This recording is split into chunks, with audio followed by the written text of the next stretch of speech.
నమస్తే, welcome to people TV news. Bulletin ముందుగా headlines చూద్దాం. వరదల్లో చనిపోయిన యువ శాస్త్రవేత్త డాక్టర్ అశ్విని చిత్రపటానికి నివాళులు అర్పించిన సీఎం రేవంత్ రెడ్డి.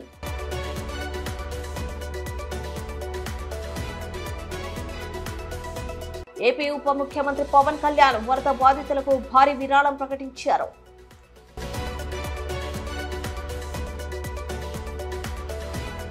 యుద్ధ ప్రతిపాదికన పునరుద్ధరణ పనులు రెవెన్యూ విపత్తు నిర్వహణ శాఖ మంత్రి పొంగులేటి శ్రీనివాసరెడ్డి. కదిరి ప్రభుత్వ ఆసుపత్రిలో మెరుగైన వైద్య సేవలు అందించాలి. కారేపల్లి మండలం గంగారం తండకు సీఎం రేవంత్ రెడ్డి చేరుకుని వరదలో చనిపోయిన యువ శాస్త్రవేత్త డాక్టర్ అశ్విని చిత్రపటానికి నివాళులర్పించారు. మరిపేట మండలం పురుషోత్తమాయగూడెం వద్ద ఆఖేరు వాగులో కారుతో సహా కొట్టుకుపోయిన మృతి చెందిన ననావత్ మోతిలాల్ అశ్విని కుటుంబ సభ్యులను సీఎం పరామర్శించారు. కుటుంబ సభ్యులను ఓదార్చి మృతులకు నివాళులర్పించారు. సీఎం రేవంత్ రెడ్డి వెంట మంత్రి పొంగులేటి శ్రీనివాసరెడ్డి, మహబూబాబాద్ ఎంపీ బలరాం నాయక్, వైరా ఎమ్మెల్యే రామదాసు నాయక్ అన్నారు. మృతి చెందిన అశ్విని యువ వ్యవసాయ శాస్త్రవేత్త కావడంతో ఆమె ఉద్యోగ వివరాలు పరిశీలించి ఆమె సోదరుడికి రాష్ట్రంలో ఉద్యోగం ఇచ్చేందుకు కృషి చేస్తామని కుటుంబ సభ్యులతో సీఎం హామీ ఇచ్చారు. గంగారం తండాలో ప్రస్తుతం వారు నిర్మిస్తున్న ఇల్లు అసంపూర్తిగా ఉండటంతో ఇంటి నిర్మాణానికి సహాయం చేయాలని సీఎం రేవంత్ రెడ్డిని కుటుంబ సభ్యులు కోరారు.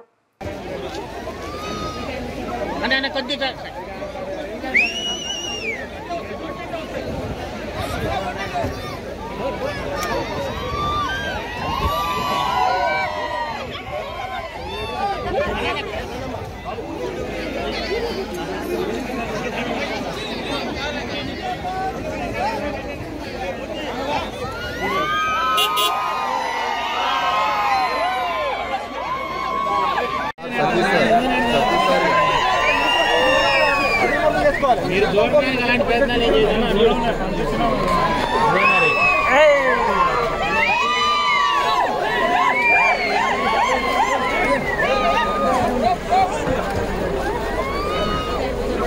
కొద్దిగా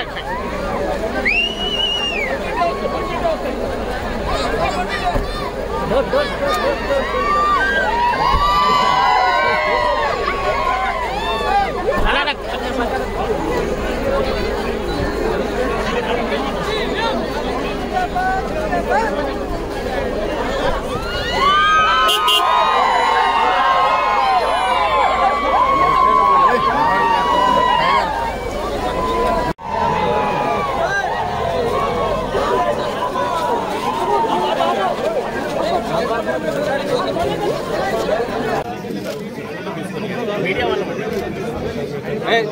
ఎవరిది మన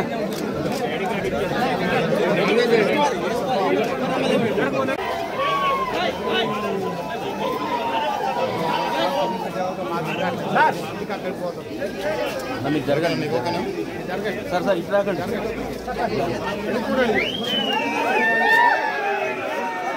సైడ్ సైడ్ అన్న సైడ్ మాకు side sir sir side sir side sir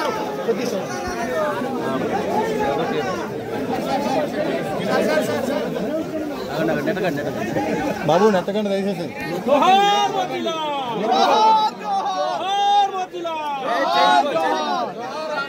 చేయించుకోనండి sir ఆయన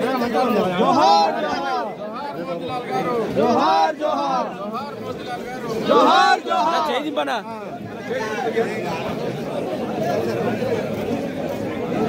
అన్న బయట సెట్ అన్న బయట సెట్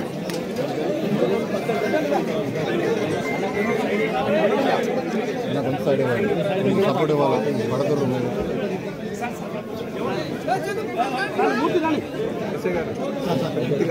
క్యాప్ దయచేసి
మంజుల గారు జరగమన్నారు కొద్దిగా కొంచెం జరిగితే వస్తుందన్న మంజుల గారు కొంచెం సైడ్ ఇవ్వండి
కష్టకాలంలో ఉన్న ప్రజలను కాపాడుకునేందుకు వరద ప్రభావిత ప్రాంతాల్లో యుద్ధ ప్రాతిపదికన పునరుద్ధరణ పనులు చేపట్టాలని రెవెన్యూ విపత్తు నిర్వహణ శాఖ మంత్రి పొంగులేటి శ్రీనివాసరెడ్డి అధికారులను ఆదేశించారు.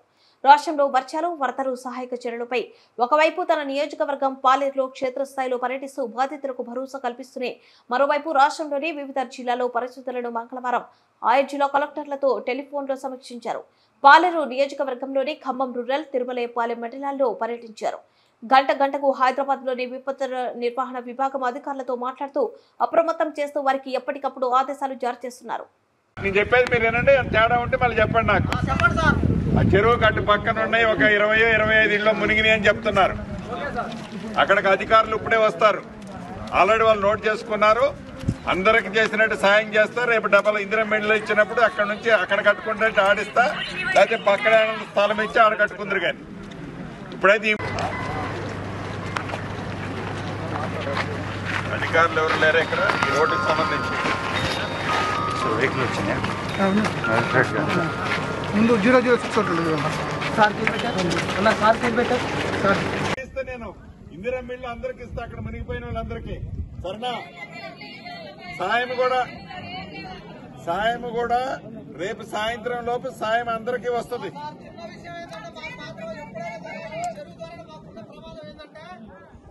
కార్మికులు మొత్తం మాకు నీళ్లు వాటర్ అనేది ఇవ్వలే లేకుండా చేశారు సార్. దాన్ని మాత్రం మీరు దృష్టిలో పెట్టుకొని మా ఊరు చెరువు కానీ, మా ఊరు ఇల్లు కానీ, మా ఊరు రోడ్లు కానీ మీరున్నంత కాలం మాకు జరిగితేనే కానీ, లేకపోతే ఈ చెరువు ఎప్పటికీ ఉండిపోయింది సార్. చేపిస్తున్నా చిన్న నేను అటు పక్క వచ్చినప్పుడు మా చూస్తా. మీద కేసులు సార్. ఆ చెరువు ఆ కేసులన్నీ తీపిస్తలేపో, నువ్వు కూర్చోపో. Okay sir, thank you sir. రేపు సాయంత్రం లోపు సాయం. సత్యసాయి జిల్లా కదిరి ప్రభుత్వ ఆసుపత్రి నిత్యం 500 మంది ఆసుపత్రికి ప్రతిరోజు వస్తారు. పేదలు డెంగ్యూ, మలేరియా జ్వరాలతో బాధపడుతూ ఆసుపత్రిలో మౌలిక సదుపాయాలు లేక అనేక మంది రోగులు ఇబ్బంది పడుతున్నారు. జ్వరాలతో బాధపడుతున్న వారికి పరీక్ష కిట్లు ఏర్పాటు చేయాలని, అదేవిధంగా హాస్పిటల్లో అడ్మిట్ అయిన పేషెంట్కు రాత్రిపూట కరెంటు పోతే కరెంటు లేక పేషెంట్ తీవ్రంగా ఇబ్బంది పడుతున్నారు. కాబట్టి కదిరి ప్రభుత్వ ఆసుపత్రిలో మెరుగైన వైద్య సేవలు అందించాలి.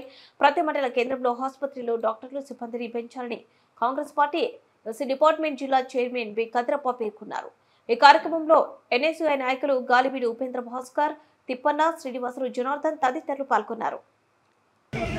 కదిరి గవర్నమెంట్ హాస్పిటల్ ఇన్ఛార్జ్ అయినటువంటి సుబ్బలక్ష్మి మేడం గారికి కాంగ్రెస్ పార్టీ ఎస్సీ డిపార్ట్మెంట్ ద్వారాతో ఒక రిప్రజెంటేషన్ ఇవ్వడం ఏమంటే, ప్రధానంగా కదిరి చుట్టూ ఉన్నటువంటి మండలాల్లో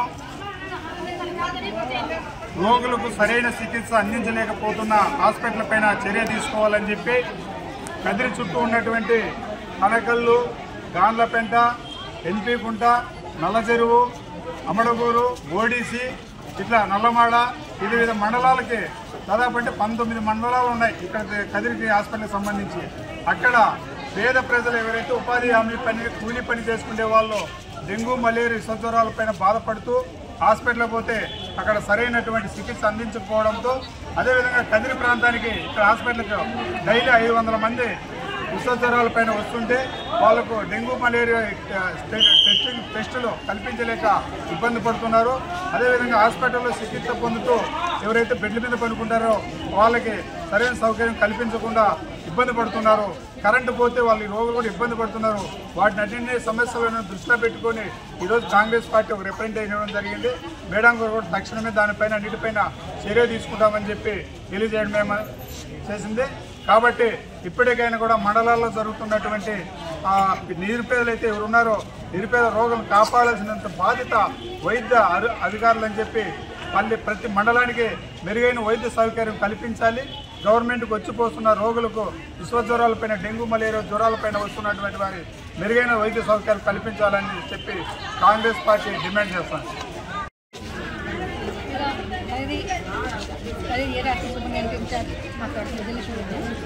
ఇచ్చారు మన కదిరప్ప గారు స్టేట్ కాంగ్రెస్ మేము ఇచ్చారు. దీనికి సంబంధించినటువంటి ముఖ్యంగా మనం చూసే జ్వరాలు, డెంగ్యూ ఫీవర్, మలేరియా, టైఫాయిడ్ ఎక్కువగా ఉన్నాయి. రోగులు చాలా బాధపడుతున్నారు, తీవ్రంగా ఆందోళన పడుతున్నారు చెప్పినారు. మేము తప్పకుండా మా గవర్నమెంట్ హాస్పిటల్ వచ్చే ప్రతి ఒక్క పేషెంట్ కూడా మేము అందరికీ మలేరియా టెస్టులు కానీ, డెంగ్యూ టెస్టులు కానీ, మలేరియా టెస్టులు అన్నీ మా గవర్నమెంట్ హాస్పిటల్ టెస్టులు అన్నీ ఉన్నాయి, అన్నీ మేము తప్పని చేయిస్తాము. అదేవిధంగా గాన్లపెంట, తనకల్లు, మన యొక్క కదిరి తాలూకాలో మన 16 ఉన్నాయి మండలాలు ఉన్నాయి. ఆ మండలం కూడా డాక్టర్స్ అందరూ ఉన్నారు. ఉన్నాయి వాళ్ళు. ఇది మామూలుగా మనది ఇది ఏ హాస్పిటల్ కాబట్టి వేరే తరఫున ఏదైనా ప్రాబ్లం ఉన్నా మేము దాన్ని చర్యలు తీసుకున్నామని చెప్తున్నాం. మిగతావన్నీ గాన్లపెంట అనే ప్లేసులు కాబట్టి దానికి సంబంధించిన డాక్టర్ని వాళ్ళు అండర్ కంట్రోల్ దేవుడు ఎక్కువ ఏదైనా తీవ్రతప్పుడు వస్తుంది. ఇంకోటి ఏమంటే మేడం, వర్కాలు చేయకుండా పేషెంట్లతో డ్యూటీ చేపిస్తారు. పేషెంట్ ఏపీ ఉప ముఖ్యమంత్రి పవన్ కళ్యాణ్ వరద బాధితులకు భారీ విరాళం ప్రకటించారు. బాధితులను ఆదుకునేందుకు తన వంతు సహాయంగా ముఖ్యమంత్రి సహాయ నిధికి 1 కోటి విరాళం ఇవ్వనున్నట్లు తెలిపారు. బుధవారం సీఎం చంద్రబాబును కలిసి ఈ మేరకు చెక్కు అందజేయనున్నట్లు వెల్లడించారు. విపత్తు నిర్వహణ కమిషన్ కార్యాలయం నుంచి వరద ప్రభావిత ప్రాంతాల పరిస్థితిని పరిశీలించారు. రాష్ట్ర హోం విపత్తుల నిర్వహణ శాఖ మంత్రి అనిత, రెవెన్యూ శాఖ ముఖ్య కార్యదర్శి సిసోడియా ఇతర ఉన్నతాధికారులతో సమీక్షించారు. ప్రత్యేకించి నేను క్షేత్రస్థాయిలో ఈరోజు అందరితో మాట్లాడుతున్నా ఒకటే అనిపించింది. ఇంకా చేయాలి, దీనికి ఇంకొంచెం నా వంతు సహాయం సరిపోవట్లేదు, ఇంకా చేయాలనిపించింది. సో దాదాపు 400 పంచాయతీలు అనుకుంటే నేను ఒక్కొక్క పంచాయతీకి వ్యక్తిగతంగా నా తరపు నుంచి 1 లక్ష రూపాయలు డైరెక్ట్ పంచాయతీకి వెళ్ళేలాగా ఎలాగ ఉండాలి అనేది అనుకుంటున్నాను. దాన్ని ఆ మోడాలిటీస్ ఏంటనేది ప్రిన్సిపల్ సెక్రటరీ గారి దృష్టికి ఇందాక మాట్లాడాను. ఇది డైరెక్ట్గా పంచాయతీలకు వెళ్ళాలి. మన 10,000 రూపాయలు 25,000 రూపాయలు ఎలాగా డైరెక్ట్ పంచాయతీ నిధుల్లో పడ్డాయో అలాగే ఈ 1 లక్ష రూపాయలు కూడా ఇది ఎంత సహాయం అవుతుందో తెలియదు, కానీ కనీసం ఆ పారిశుద్ధ్య పనుల కన్నా పనిచేస్తే ప్రభుత్వం మీద కొంచెం భారం తగ్గుద్ది. ఆ ప్రభుత్వం ఉన్న డబ్బుని కనీసం కొంత ఒక రోడ్డుకి పనిచేస్తే. సో నా సైడ్ నుంచి నేను ఇచ్చే 400 పంచాయతీలకి ఈ 1 లక్ష రూపాయల చొప్పున కనీసం పారిశుద్ధ్య పనులకు కొంచెం సహాయకారిగా ఉంటుంది అనేది. అలాగే మా ఉద్యోగులందరూ కూడా, మా పంచాయతీరాజ్ ఉద్యోగులందరూ కూడా, ఆర్డబ్ల్యూఎస్ ఉద్యోగులు, అలాగే పీడబ్ల్యూడీ అందరూ కూడా వచ్చి ఈ రోజున మాకు నిలబడింది మనస్ఫూర్తిగా ధన్యవాదాలు తెలుపుకుంటూ, అలాగే మన పక్క రాష్ట్రం, మన సోదర రాష్ట్రమైన తెలంగాణకు కూడా నేను 1 కోటి రూపాయలు నిధిని నేను విరాళంగా ప్రకటిస్తున్నాను. అది తెలంగాణ ముఖ్యమంత్రిగా మన గౌరవ ముఖ్యమంత్రి శ్రీ రేవంత్ రెడ్డి గారికి నేనే స్వయంగా అందజేస్తాను. ఎందుకంటే ఇది కష్టాలు వచ్చినప్పుడు మనందరం ఒకరికొకరు చేదోడు వాదోడుకుంటాం. ఇది తిట్టుకునే సమయం కాదు. ఇది కొంత అవుట్లెట్ తీసుకోకపోవటం బేసిక్గా గత ప్రభుత్వం చేస్తుండాల్సింది ఇవన్నీ కొంచెం దృష్టి పెట్టుండాల్సింది, వాళ్ళు పెట్టలేకపోయారు. సో వాళ్ళు చేయలేకపోయినా కానీ భవిష్యత్తులో ఈ రోజున ఈ సహాయ కార్యక్రమాలతో పాటు భవిష్యత్తులో ఇలాంటి ఇంత అకస్మాత్తుగా ఇలా వచ్చి మనం ప్రజలు ఇంత నష్టపోకుండా ఉండాలంటే ఏం చేయాలి? ఖచ్చితంగా ఈ వరద నీరు తగ్గగానే రిసీడ్ అవ్వగానే దీని మీద ఒక ప్రాపర్ ప్లానింగ్ తోటి దీన్ని ఈ వరద నీరు వెంటనే దీని అవుట్లెట్ కాలువలు ఉండేలాగా దాని మీద ఈ ఫ్లడ్ కెనాల్స్ని ఎలా ఏర్పాటు చేయాలనేది గౌరవ ముఖ్యమంత్రి గారితో కూడా దీన్ని చర్చిస్తాం. ఇందాక కూడా మాట్లాడుతూ ఉంటే ఇన్ఫర్మేషన్ ఏమంటే బుడమేరుకు సంబంధించి కొంత గత ప్రభుత్వం కంప్లీట్గా విస్మరించింది ఈ ప్రాజెక్ట్స్ని. చాలా ఇప్పుడు మీరు చూస్తే మొన్న వాళ్ళ ప్రభుత్వం ఉన్నప్పుడు కూడా ఈ మన అన్నమయ్య ప్రాంతానికి పింఛా డ్యామ్ కూడా సరిగ్గా మెయింటెనెన్స్ చేయలేక నష్టపోయారు. ఒకటి కెపాసిటీకి మించి వరదలు వచ్చినాయి. ఒక్క ఆంధ్రప్రదేశ్ సంబంధించి మన తెలంగాణ నుంచి పడ్డ వర్షం కానీ అవన్నీ కూడా ఇది ఆంధ్రప్రదేశ్కి ఒక ముంపుగా ఏర్పడ్డాయి. దానితోడు ఈ అవుట్లెట్స్ లేవు, ఫ్లడ్ కెనాల్స్ సరిగ్గా నిర్మించుకోలేకపోయాం. ఒకటి మన స్టేట్ బైఫర్కేషన్ నుంచి ఇప్పుడు దాకా మన ఇన్ఫ్రాస్ట్రక్చర్ ఇలాంటి భవిష్యత్తులో జరగకుండా నగరాలకు ఎలాంటి ముంపు వాటిల్లకుండా ప్రతి నగరాన్ని కూడా దీన్ని అసెస్ చేయాల్సిన అవసరం ఉంది. ప్రస్తుతం విజయవాడని ప్రత్యేక కోణం నుంచి దీని మీద దృష్టి పెట్టాలి. అదొకటి ఫ్లడ్స్ అయిపోయిన తర్వాత ఆలోచిస్తున్నాం. ప్రస్తుతానికి సిసోడియా గారు చెప్పడం దీన్ని disaster management head, state disaster management హెడ్గా మా దృష్టికి తీసుకొచ్చింది ఏంటంటే ప్రస్తుతం రిసీడ్ అవుతున్న నీళ్లు పెరగట్లేదు. రేపటికి ఇది మనకి ప్రకాశం బ్యారేజ్ 5 లక్షల 5 lakh క్యూసెక్స్కి 5 దాకా వచ్చేస్తుందని చెప్తా ఉన్నాను. సో మేజర్ ప్రమాదం మనం తప్పింది. అంటే చాలా అదృష్టవశాత్తు ఇది భగవంతుడి కరుణ అనుకోవాలి. ఆల్మోస్ట్ ఒక 10-12 వేల క్యూసెక్లు రీచ్ అయ్యి ఉంటే అసలు టోటల్ అసలు మనం ఊహించిన ప్రమాదం జరిగి ఉండేది. అసలు మన ఎవరో కూడా అన్కంట్రోలబుల్గా జరిగి ఉండేది. ఒకటి ఇది మేజర్గా చెప్పాలంటే ప్రకృతి విపత్తు. ఇంకొంచెం తక్కువ స్థాయిలో మనం డ్యామేజ్ అయ్యేది ఒకటి బుడమేరు కనుక గత ప్రభుత్వం సరిగ్గా మెయింటైన్ చేసి ఉంటాయి. ఎందుకంటే వాళ్ళు అన్నీ చిన్న చిన్న ఇరిగేషన్ ప్రాజెక్ట్స్ కూడా సరిగ్గా కనీసం వాళ్ళు ఈ లాకులు కూడా రిపేర్ చేయలేకపోయిన పరిస్థితులు ఉన్నాయి వాళ్ళకి. సో ఇప్పుడు వాళ్ళని తిట్టి కూడా ప్రయోజనం లేదు. ఎందుకంటే ఇది ముందు మనం ప్రస్తుతం మా చేతిలో ఉన్నది ప్రభుత్వం ఏమన్నా మేము ఏం చేయాలని ఆలోచిస్తామని ఉన్నంతలో మొత్తం కూర్చోబెట్టి దాదాపు ఇండియన్ ఎయిర్ ఫోర్స్ నుంచి, నేవీ నుంచి, హెలికాప్టర్స్ ద్వారా, అలాగే డ్రోన్స్ ద్వారా ఫుడ్ సప్లై అన్నీ చేస్తా ఉన్నాం. అలాగే సహాయ కార్యక్రమాలు ముందుకు తీసుకెళ్తా ఉన్నాం. అలాగే పిఆర్ పంచాయతీరాజ్ నుంచి కూడా దాదాపు 242 టీమ్స్ని ఈ రోజున 262 టీమ్స్ని ఏర్పాటు చేయడం జరిగింది. ఇది వరద ఎఫెక్ట్ కాని జిల్లాల నుంచి ఈ ప్రత్యేకించి మన ప్రిన్సిపల్ సెక్రటరీ గారి ఆధ్వర్యంలో ఇది ముందుకు తీసుకెళ్తా ఉన్నాం. ఈ రెస్క్యూ కార్యక్రమాలకి చాలా బాధాకరమైన దాదాపు 19 మంది చచ్చిపోయారు. చాలా వారికి మనస్ఫూర్తిగా నా సంతాపం తెలియజేస్తాం. అలాగే ఒక 2 మిస్ అయ్యారు.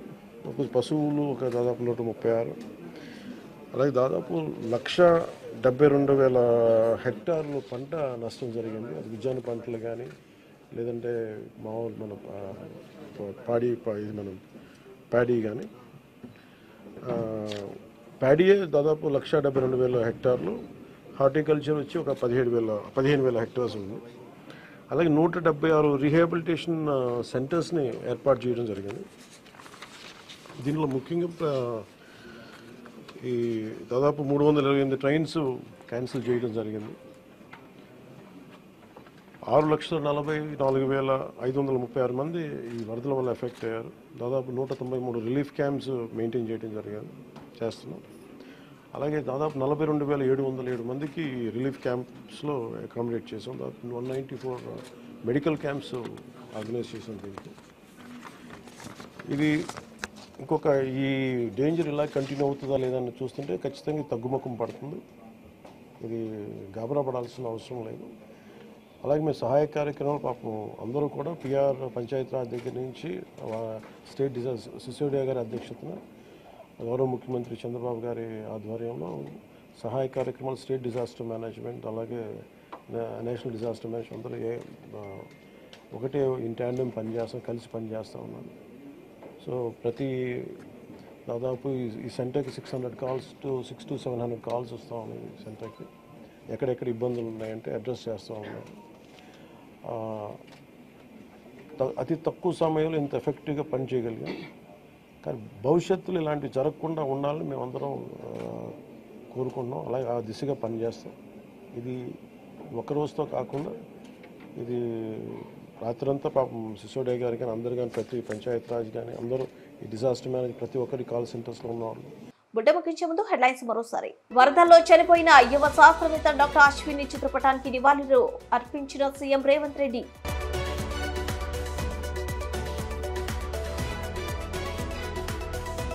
ఏపీ ఉప ముఖ్యమంత్రి పవన్ కళ్యాణ్ వరద బాధితులకు భారీ విరాళం ప్రకటించారు.